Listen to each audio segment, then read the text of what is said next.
tôi nói chứ, sao nhìn bộ đồ này giống đồ của nhân viên massage của tiệm massage nào đó quá vậy. Thể diện của Diệp gia đã bị cháu vứt hết cả rồi. Ông bất chấp sự phản đối của mọi người để đưa cháu lên vị trí tổng giám đốc, là để cho cháu ở bên ngoài làm bừa như vậy sao? Cái đồ không biết xấu hổ. Ông ơi, ông hiểu lầm rồi. Còn muốn ngụy biện sao? Ông nội, con cảm thấy Diệp Minh bây giờ đã hoàn toàn không phù hợp vị trí tổng giám đốc nữa rồi. Có phải là nên xem xét lại người tổng giám đốc phù hợp mà ông đã chọn không? Diệp Minh làm ông quá thất vọng rồi. Thường ngày điềm đạm nho nhã, không ngờ sau lưng lại chơi bạo như vậy. Thật sự khiến tôi mở mang tầm mắt đó nha. Nếu như cô đã không cần mặt mũi thì để tôi xé nát mặt cô ra. Anh đánh tôi sao? Đồ đàn ông thúi, anh dám đánh tôi sao? Ra tay đánh người. Con chó điên này ở đâu ra vậy? Thằng khốn. Cái thứ không biết sợ là gì này? Cô ta là ai chứ? Anh không muốn sống nữa à? Cô ấy là người phụ nữ của tôi. Dương Phong, đừng nói lung tung. Từ hôm nay trở đi, ai dám đụng đến một ngón tay của Minh Minh thì tôi sẽ trả lại người đó thật xứng đáng. Ai dám làm cho cô ấy không vui thì tôi sẽ khiến người đó khổ sở cả đời. Cảm động quá đi này. Nhưng mà anh là cái thá gì chứ? Út. Ông nội, Diệp Như. Hai người đừng tức giận. Cậu nói Diệp Minh là người phụ nữ của cậu sao? Không sai. Nếu Trần Kim Phong đến rồi mà cậu vẫn dám nói như vậy thì tôi sẽ phục cậu. Dù hôm nay ông trời có đến thì cô ấy vẫn là người phụ nữ của tôi thôi. Cậu đỉnh đó. Gáy lớn thế nhỉ? Trần Kim Phong, người thừa kế Trần gia, phá hỏng chuyện tốt của tao này.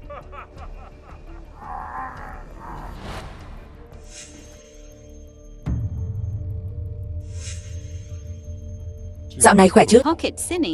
Rất tốt. Còn anh? Sắp không ổn rồi đó. Tôi có chỗ nào không ổn chứ? Còn mắt? Còn nghĩ đến mắt nữa sao? Cậu chán sống rồi sao? Muốn báo thù sao? Đến đi. Ra tay liền đi. Nào. Trực tiếp khiến anh thành một thằng mù. Vậy thì không phải quá hời cho anh rồi sao? Tiếp theo vào ngày đầu tiên, mắt của anh sẽ cảm thấy khó chịu. Hôm thứ hai, tầm nhìn sẽ mờ và theo đó là nhìn thấy hình ảnh kép. Ngày thứ ba sẽ đau đớn không chịu nổi, rồi tự tay cào đến mù lòa đôi mắt của mình.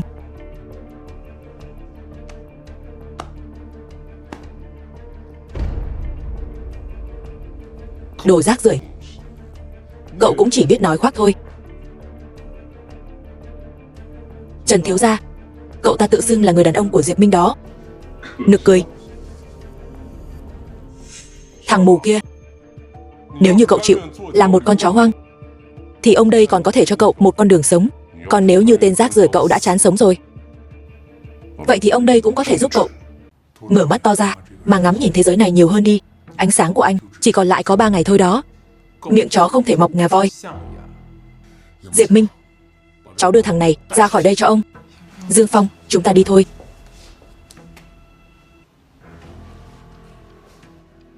An phận với hiện tại thì cả đời giàu sang, nếu không thì sẽ hối hận đến cuối đời. Trông chừng vợ anh cho kỹ, nếu không thì anh sẽ có một cặp sừng mãi mãi không gỡ xuống được đó. Ông cụ sức khỏe không tốt là bởi vì chuỗi hạt ở trên cổ tay phải, nó đã hút đi quá nhiều sức sống của ông. Đây là tấm lòng của người con cả đã dành tặng cho tôi. Chẳng lẽ ý của cậu là anh muốn nói là ba tôi muốn lấy mạng của ông nội tôi sao? Nếu đúng là ba của cô tặng, vậy thì ba của cô đúng là muốn lấy mạng ông nội cô rồi. Thằng khốn. Ông nội ơi, bình tĩnh lại đi ạ.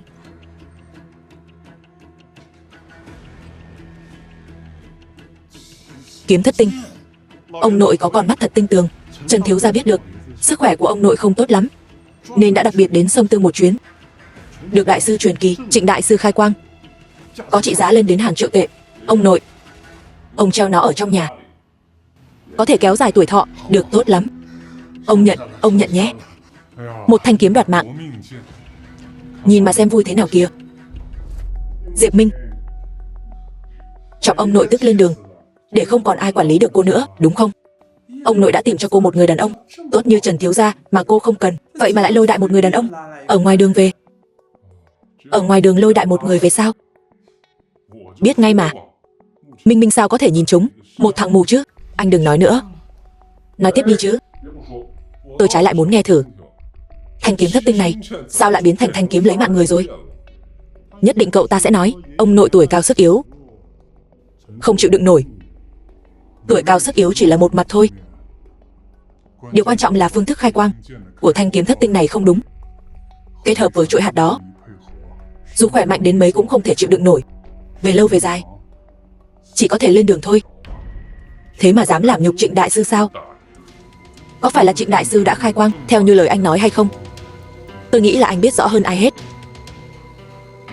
Tôi không thừa lời nhảm nhí với cậu. Ngớ ngẩn, ngu dốt. Trần thiếu gia ơi, cái loại rác rưởi ở dưới đáy xã hội như anh ta, sợ là đến cả quý danh của Trịnh đại sư cậu ta cũng chưa được nghe tới. Nếu như cậu đến đây để diễn kịch, đã diễn rồi thì có phải nên diễn cho tròn vai hay không? Quà gặp mặt đâu. Lần đầu đến Diệp gia mà đến tay không sao? Vì đến vội vàng quá cho nên đã mang rồi. Lấy ra đi nào, cho mọi người mở mang tầm mắt.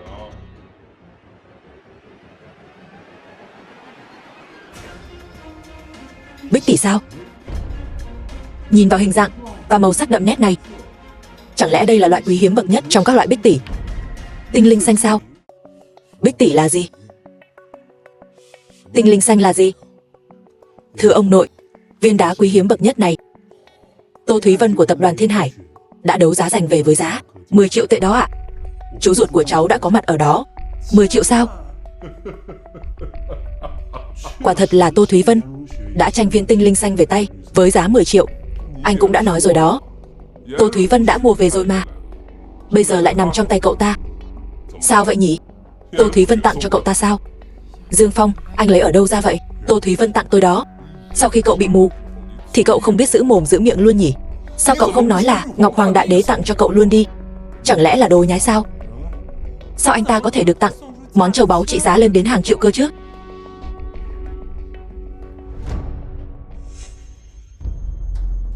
Cô, sao vậy? Còn muốn đánh tôi nữa sao? Sao thế? Bị vạch trần nên thẹn quá hóa giận sao? Một thằng mù như cậu cũng mơ mộng chiếm được trái tim của Minh Minh sao? Cóc kẻ mà muốn ăn thịt thiên nga sao? Minh Minh này, vào ngày sinh nhật của em, anh sẽ cầu hôn em trước mặt mọi người. Cầu hôn vào sinh nhật sao? Lãng mạn quá đi. Được, tốt lắm. Cứ định sẵn vào ngày sinh nhật của Minh Minh đi. Ông nội, dám từ chối thử xem. Một nữ sinh viên đại học đang mang thai đứa con của anh ta bị ép phải nhảy lầu bỏ mạng. Ông muốn cháu kết hôn với loại người như vậy sao ạ? Ai rồi cũng sẽ thay đổi chứ. Cô không thể cứ mãi bám víu vào những chuyện ở quá khứ. Đàn ông mà. Kết hôn rồi, sinh con xong là xong chuyện. Mấy người này là người nhà của cô sao? Tôi thấy giống kẻ thù hơn đó. Đi, bỏ bàn tay bẩn thỉu của cậu ra mau.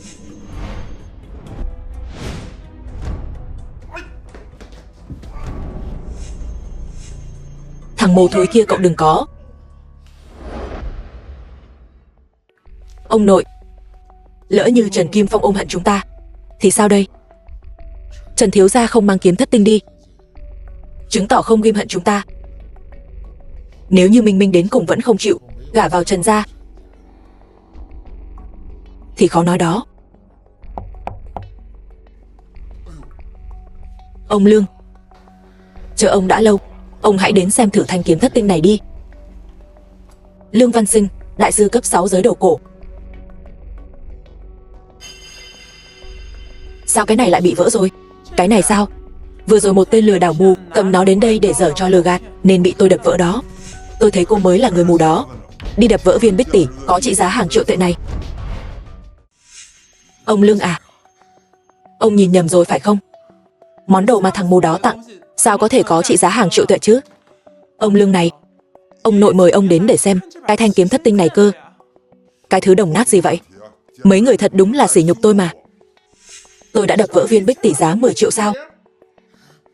Cái con phá của, tao muốn tát mày toi đời cho rồi.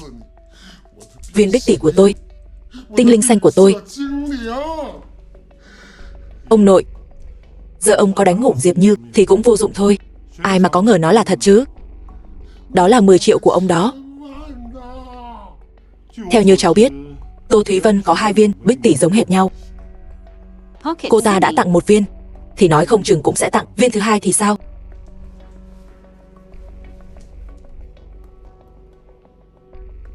Minh Minh này, cháu mau hỏi Dương Phong thử xem còn viên Bích Tỷ nào nữa hay không. Nếu như cháu có thể bảo cậu ta tặng thêm 1 viên nữa thì ông đảm bảo sẽ không ép cháu gả cho Trần Kim Phong nữa đâu. Mọi người thật sự cho rằng viên Bích Tỷ đó là của cậu ta thật sao? Nếu không thì sao? Trộm đó? Trộm sao? Chỉ có khả năng này thôi. Đồ vật mà Tô Thúy Vân bị trộm mất, ai dính vào cũng rước họa. Vậy chuyện này chính là Diệp Minh đã hợp tác với người ngoài để hủy diệt Diệp gia chúng ta đó. Các chị em của tôi ơi, tôi thực sự có thể nhìn thấy được đó. Đúng rồi, anh đã có thể nhìn thấy rồi. Nào, Dương Phong này, xem thử kích cỡ của chị là gì nào. Quản lý Triệu kêu mọi người xuống lầu họp đó. Lại họp sao?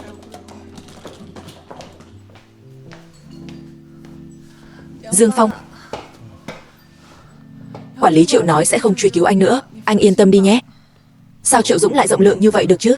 Quản lý Triệu còn nói là anh ta không biết đêm đó người ở trong phòng bao Phượng Hoàng là Diệp Tổng. Nếu như không có anh thì cửa tiệm của chúng ta đã phải đóng cửa rồi. Anh ta nói là muốn thưởng cho anh đó. Thưởng cho tôi sao?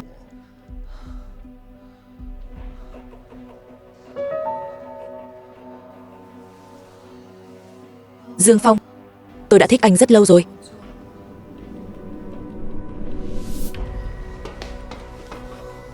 Cô làm gì vậy? Dương Phong ơi, tôi thích anh. Trần thiếu gia, tôi có thể đảm bảo mà nói cho anh biết, cái thằng Dương Phong này không ngủm cũng phải tan. Vương Hổ sắp đến rồi. Vương Hổ của bang Hắc Kim sao? Đúng vậy, chính là bá chủ của con đường phía đông đó. Đàm Ly đây là bị đánh thuốc rồi sao? Huyệt hợp cốc.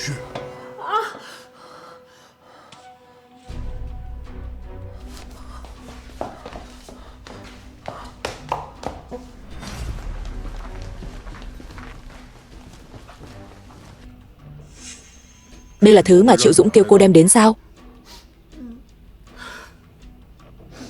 Anh ta đã cho cô ăn cái gì rồi sao? Đồ uống. Anh ta nói đó là đồ nhập khẩu. Triệu Dũng cái tên rác rưởi đó.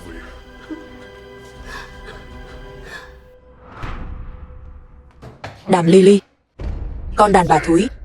Thằng rác rưởi này, ông đây trừng trị chúng bây. Lên.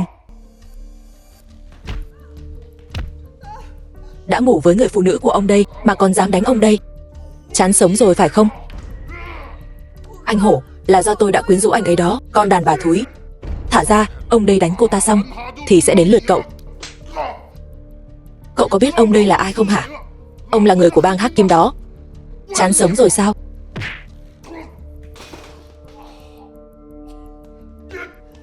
Đừng mà Dương Phong. Anh Hổ ơi, không liên quan gì đến Dương Phong cả. Tất cả đều là do tôi. Chúng ta quen nhau nhiều năm như vậy.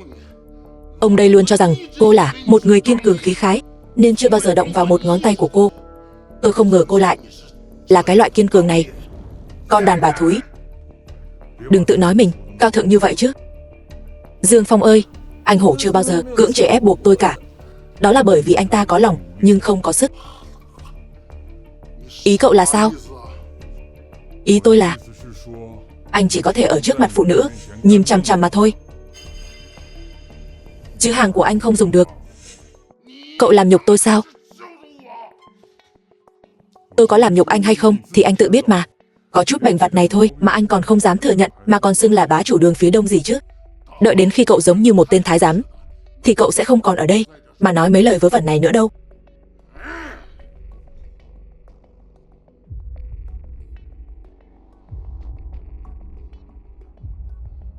Tìm một ông bác sĩ trung y châm cứu một chút vào những vị trí này, rồi ngày mai anh sẽ phải đến cảm ơn tôi đó.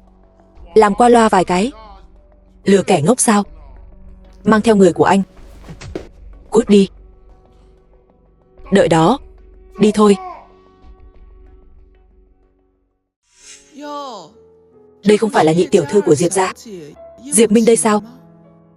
Từ Nhược Mộng, buổi họp lớp lần trước là ai nói là đã từ chối Trần Kim Phong đến chỗ này nhiều lần nhỉ? Trần Kim Phong sao? Toàn bộ Hải Châu này, người phụ nữ có thể từ chối Trần Kim Phong, sợ là không có được bao nhiêu người. Chồng ơi, không phải là hôm nay anh đã nhìn thấy một người rồi sao? Diệp Minh, cô chọn tới chọn lui, lại chọn cái thứ như thế này sao? Tôi chọn loại đàn ông nào? Không liên quan gì đến cô cả. Lo chuyện bao đồng. Cô nghĩ là tôi muốn quan tâm cô sao? Còn không phải do sợ cô làm mất mặt chị em chúng ta sao? Tôi với cô thân nhau lắm sao? Mấy chị em chúng ta tìm đàn ông không phải là thiếu gia nhà giàu thì cũng là người có quyền cao chức rộng. Giống như Minh Đạt nhà tôi này, anh ấy là lãnh đạo tối cao của Sở Công Thương đó. Còn cô thì lại tìm được một tên quê mùa. Chắc không phải vừa mới ra khỏi núi đâu nhỉ? Thôi mà, được rồi. Đây là danh thiếp của tôi. Cô xem thử. Tốt nhất cô nên quỳ xuống đất và nhặt tấm danh thiếp lên đi. Cô có thể để chúng tôi ăn một bữa trọn vẹn được không vậy? Mắt nhìn đàn ông của cô không tốt thì cũng thôi đi, nhưng lại không có não. Đắc tội với Minh Đạt nhà tôi, về sau công việc kinh doanh của Diệp gia của cô còn muốn hoạt động bình thường không vậy? Từ Nhược Mộng, ý cô là sao? Minh Đạt ơi, sau này anh đừng xử lý đơn xin phê duyệt của Diệp gia bọn họ nữa, được? Từ Nhược Mộng, đi ra ngoài ăn một bữa cơm mà cũng gặp chuyện phiền phức nữa. Minh Đạt ơi, chúng ta đổi nhà hàng khác đi, được không ạ? Được chứ, nghe lời em hết. Đi thôi. Cậu trai này, cậu không cần phải tức giận đâu. Tôi và Minh Minh đang vui vẻ ăn cơm ở đây thì đột nhiên xuất hiện con đàn bà độc địa khiến người ta ghê tởm. Tôi không nên tức giận sao? Nói ai là đồ đàn bà độc địa đó còn cần phải nói nữa sao? Cái miệng đó của cô, xem thử xem, mùi hôi thối nồng nặc. Đồ quê mùa này anh chán sống rồi sao? Không cần phải đi tìm nhà vệ sinh đâu, chỉ cần nhìn vào miệng của cô là biết rồi. Minh Đạt ơi, anh ta bắt nạt em. Phụ nữ bọn họ cãi vặt với nhau, một người đàn ông như anh xen vào làm gì? Đừng nhỏ nhen như vậy có được không? Thật sự không có tấm lòng rộng lượng được như anh Lưu đây. Minh Đạt nhà tôi là ai chứ? Anh có thể so sánh được sao? Thật sự không thể so sánh được. Biết vậy là tốt. Anh Lưu này, chúc mừng nhé. Chúc mừng gì? Bây giờ biết nói lời dễ nghe sao? Làm trò hề. Đàn ông mà, dù gì cũng phải rộng lượng một chút chứ. Đúng vậy, có thể bao dung được cả chuyện trong bụng của vợ mình đang mang thai đứa con của người đàn ông khác luôn mà. Đây không phải điều mà người bình thường có thể so được đâu. Khâm phục. Khâm phục thật đó. Anh đang nói nhảm cái gì vậy hả? Cậu làm như vậy nhàm chán lắm đó. Tôi thấy Diệp gia là cảm thấy bản thân đang phát triển suôn sẻ quá rồi phải không? Tôi cũng không ngại chèn ép đà phát triển của Diệp gia đâu. Cần gì phải căng thẳng như vậy chứ? Anh Lưu không thể làm cho vợ mình có thai được thì hãy để những người đàn ông khác giúp đi. Hơn nữa có thai, đây chẳng phải là tin vui lớn hay sao? Còn dám nói nhảm nữa thì tôi sẽ xé nát cái miệng tối của anh ra đó. Thủ tục phê duyệt của Diệp gia về sau đừng hòng được thông qua ở chỗ của tôi. Diệp Minh, tôi nói cho cô biết, chuyện này còn chưa xong đâu. Chuyện này còn phải tiếp tục chứ. Nói thế nào thì bé con cũng phải tầm 9 tháng mới có thể ra ngoài. Cậu nói nhảm thêm một câu nữa thử xem. Anh Lưu này, tôi có nói lung tung hay không thì anh đưa cô ta đến bệnh viện kiểm tra một chút là biết. Sáng sớm em đã đi bệnh viện rồi đúng không? Minh Đạt, chúng ta đi thôi. Em không. Minh Đạt,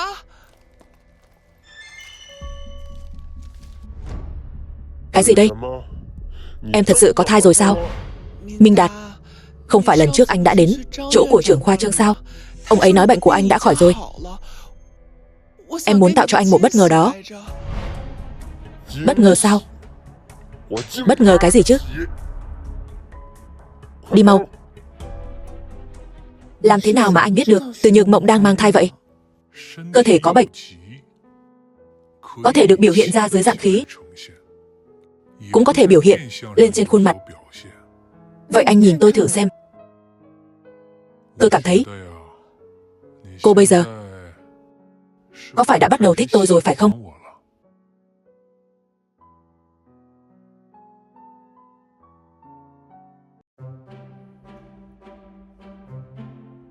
Anh Lưu, Dương Phong anh ấy thực sự có lòng tốt. Cô Diệp, Từ Nhược Mộng cô ta nói năng bậy bạ. Tôi vô cùng xin lỗi vì những rắc rối mình đã gây ra cho cô. Hôm nay tôi sẽ ly hôn.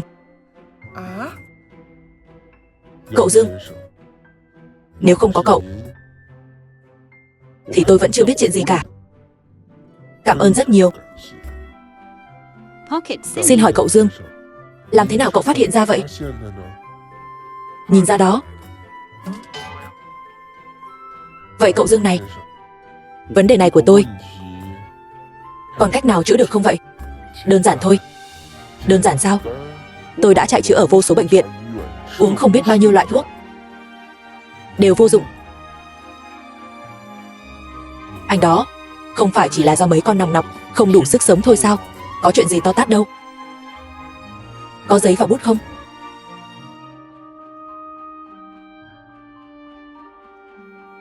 Dựa theo đơn thuốc này mà uống. Hôm nay uống, ngày mai thấy hiệu quả. Nhanh như vậy sao? Có nhanh hay không? Anh thử là biết ngay mà. Vô cùng cảm ơn cậu. Nếu như có hiệu quả, tôi sẽ biết ơn vô cùng. Thôi tôi không làm phiền hai người nữa. Dương Phong, anh không thể kê bừa đơn thuốc cho người ta được. Ông nội, anh còn dám tới sao? Cái đồ tham lam không biết điểm dừng. Dương Phong, tôi hỏi cậu, viên bích tỷ đó từ đâu mà có? Dương Phong đã chữa khỏi chứng đau nửa đầu của Tô Thúy Vân. Nên Tô Thúy Vân, ông hỏi cháu sao? Kẻ trộm này quả nhiên giỏi nhỉ. Đã trộm cả trái tim của Diệp Minh đi luôn rồi. Ai là kẻ trộm? Anh là kẻ trộm đó. Trộm mất viên bích tỷ của Tô Thúy Vân. Trộm sao? Chẳng lẽ là Tô Thúy Vân tặng cho anh sao? Được thôi, cô nói trộm thì là trộm đi. Nói chuyện trộm cắp một cách rất thản nhiên như vậy, xem ra là trộm quen thói rồi nhỉ. Nhưng cậu có biết chuyện này sẽ mang đến cho Diệp gia mối nguy lớn như thế nào không hả? Ông nội, Diệp Minh luôn mang theo một tên trộm ở bên cạnh mình. Cháu cho rằng cô ta đã không còn thích hợp ngồi ở vị trí tổng giám đốc này nữa rồi. Công ty đang gặp khủng hoảng lớn như vậy mà cô không biết. Cô cảm thấy thích hợp không? Tập đoàn Thiên Hải của chúng ta rớt từ 3 sao xuống còn 1 sao. Sao cơ? Cũng bởi vì cháu đã tìm một người đàn ông. Đàn ông không sạch sẽ về. Ông nội ơi, tập đoàn Thiên Hải có một hệ thống xếp hạng sao riêng biệt. Chuyện này không liên quan gì đến Dương Phong cả. Anh ta đã trộm viên bích tỷ của Tô Thúy Vân. Tập đoàn Thiên Hải đã điều tra ra mối quan hệ giữa hai người. Chút giận lên đầu Diệp gia chúng ta, do đó mà hạ xuống xếp hạng sao của chúng ta. Cô nói xem có liên quan hay không hả? Chuyện rành như vậy rồi mà còn biện minh cho anh ta. Bị một thằng mù kiểm soát rồi sao? Cô có rẻ rách quá không? Tôi thấy cái miệng của cô mới rẻ rách đó. Sao vậy? Lại muốn đánh người nữa sao? Dám sao? Ông nội, cháu sẽ lập tức gọi điện cho trưởng phòng Hồ của tập đoàn Thiên Hải ngay. Alo. Xin chào trưởng phòng Hồ, tôi là Diệp Minh của tập đoàn Diệp Thị. Xin hỏi quý công ty vì sao lại hạ cấp xếp hạng sao hợp tác của chúng tôi vậy? Tập đoàn Thiên Hải chúng tôi có sự đánh giá chuyên sâu, Diệp gia các cô không đạt tiêu chuẩn thì đương nhiên sẽ bị hạ cấp thôi. Chuyện này không liên quan gì đến Dương Phong cả. Mấu chốt ở đây sao? Diệp Minh, trong mắt của cô, một thằng mù tàn tật còn quan trọng hơn Diệp gia chúng ta luôn sao? Rớt từ 3 sao xuống 1 sao sẽ gây ra hệ quả dây chuyền. Đúng là một mối nguy khủng khiếp. Nếu như cháu có thể chấp nhận lời cầu hôn của Trần thiếu gia thì chẳng phải vấn đề trước mắt của chúng ta đã được giải quyết rồi hay sao? Người như Trần thiếu gia mà không muốn, lại chọn một thằng mù, đúng là rẻ rúng không chịu nổi. Sao vậy? Anh không phục sao? Vậy thì anh hãy tìm đến tập đoàn Thiên Hải điều chỉnh sao lại như cũ đi. Không phải là cậu nói viên bích tỷ đó là do Tô Thúy Vân đã tặng sao? Vậy xem ra quan hệ của cậu với Tô Thúy Vân không bình thường rồi. Cậu đi tìm Tô Thúy Vân để giải quyết mối nguy lần này đi. Có vấn đề gì không? Không vấn đề gì. Cậu ta nói không vấn đề gì kìa. Bản thân anh ta đã là một vấn đề lớn rồi, còn nói là không sao. Diệp Minh, một khi đã đưa cậu ta đi thì trước tiên phải giữ cho tốt cái miệng cậu ta đã. Dương Phong, xử lý vấn đề xếp hạng sao? Chỉ quen biết Tô Thúy Vân thôi là chưa đủ đâu. Quen biết sao? Cô là đứa trẻ 3 tuổi sao? Bị lừa dễ dàng như vậy? Dương Phong, ở ngay trước mặt ông cụ mà cậu dám nói là có quen biết với Tô Thúy Vân sao? Không chỉ quen biết mà còn rất thân đó. Mạnh miệng thật đó. Chuyện này cô cứ yên tâm đi. Ngày mai Thậm chí là hôm nay đã có thể sẽ có một kết quả tốt rồi. Thật sao? Ông nội, Diệp Minh cứ như vậy mà bị một thằng mù lừa mất tâm trí luôn rồi. Làm mất thể diện. Ông nội ơi, chuyện này cứ giao cho cháu đi. Cháu có một người bạn có quan hệ không tệ với trưởng phòng hồ của tập đoàn Thiên Hải. Bây giờ cháu sẽ liên lạc thử. Thấy chưa hả? Đúng là Châu Vũ của chúng ta. Như đã tìm thấy một nơi nương tựa tốt. Cháu hãy nhìn lại người đàn ông mà cháu mang về kia. Ông ơi, mối nguy lần này đã qua rồi. Nhưng mà chúng ta không thể giao lại Diệp ra cho Diệp Minh được nữa đâu.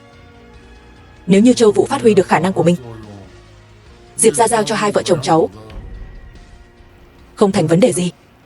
Chiều nay tập đoàn Thiên Hải có một hội nghị xúc tiến đầu tư đấy. Có thể tham gia buổi đầu tư của tập đoàn Thiên Hải, hoặc là đối tác hàng năm sao, hoặc là một công ty có tiềm năng rất lớn, được tập đoàn Thiên Hải công nhận. Diệp ra chúng ta trước giờ vốn dĩ không có tư cách để tham gia. Ông ơi, đó còn không phải là do Diệp Minh không có năng lực hay sao? Lúc cô ta vừa mới đến công ty, nói rằng muốn làm cho công ty tỏa sáng rực rỡ. Kết quả là tất cả chúng ta đều bị lôi vào rắc rối cả rồi. Có thể tham gia hội nghị xúc tiến đầu tư chiều nay thì tất nhiên vấn đề cũng được giải quyết. Vậy tôi lấy vài chỗ nhé. Ôi trời ơi, nói nghe dễ dàng quá nhỉ. Diệp Minh, hai người tụi bay cút đi. Alo, Tô Tổng, có thể gửi cho tôi vài tấm thư mời đến dự hội nghị xúc tiến đầu tư của tập đoàn Thiên Hải được không? Được rồi, cảm ơn cô nhé. Thư mời sẽ được gửi đến ngay thôi. Đây là diễn giết nghiện rồi sao? Gọi điện thoại cho Tô Thúy Vân đòi thư mời sao? Ba của tôi còn không có cái bản lĩnh này đó.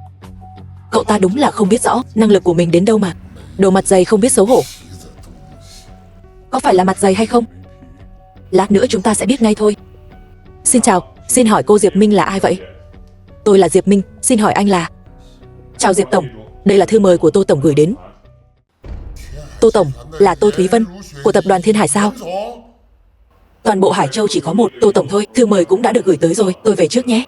Dương Phong ơi, cảm ơn anh nhiều nhé. Cô là người định mệnh của tôi. Cảm ơn làm gì chứ?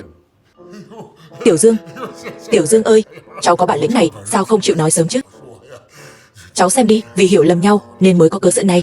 Cháu không thể để bụng đâu nhé.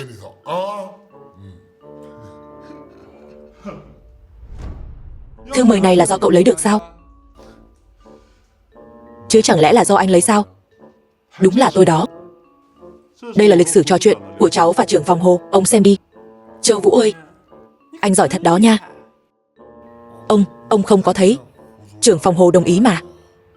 Ông nội ơi, một người có địa vị như trưởng phòng Hồ, trước khi việc này được hoàn thành thì sẽ không nói rõ ràng đâu. Người ta rất chú trọng đến tính thực tiễn. Ông nội, ông xem trưởng phòng Hồ cũng đã gửi đơn xin phép Tô Tổng rồi. Ông nội suýt chút nữa bị cậu lừa rồi. Cậu đã đạt đến đỉnh cao của sự lừa đảo rồi đó. Ông ơi, đây đều là công lao của Châu Vũ nhà chúng ta đó. Không thể nào để cho tên mù này cướp công được đâu. Cướp công người khác. Dương Phong, cậu to gan thật đó. Bị vạch trần rồi mà còn mặt mũi để cười nữa sao? Đầu óc không bình thường. Hội nghị xúc tiến đầu tư chiều nay, mấy người sẽ biết ai mới là người đầu óc không bình thường, ai có mặt dày hơn cả tường thành. Đi nhé. Dương Phong, tôi tiện anh, sao vậy? Cô vẫn muốn giữ cậu ta sao? Không thèm quan tâm Trần thiếu gia mà lại quan tâm đến một người mù nhiều đến vậy. Cô nghĩ gì vậy chứ? Cô là tổng giám đốc của tập đoàn Diệp Thị, đại diện cho bộ mặt của toàn bộ Diệp gia. Để tôi xem nó có dám bước chân ra khỏi cái cửa này không. Tại sao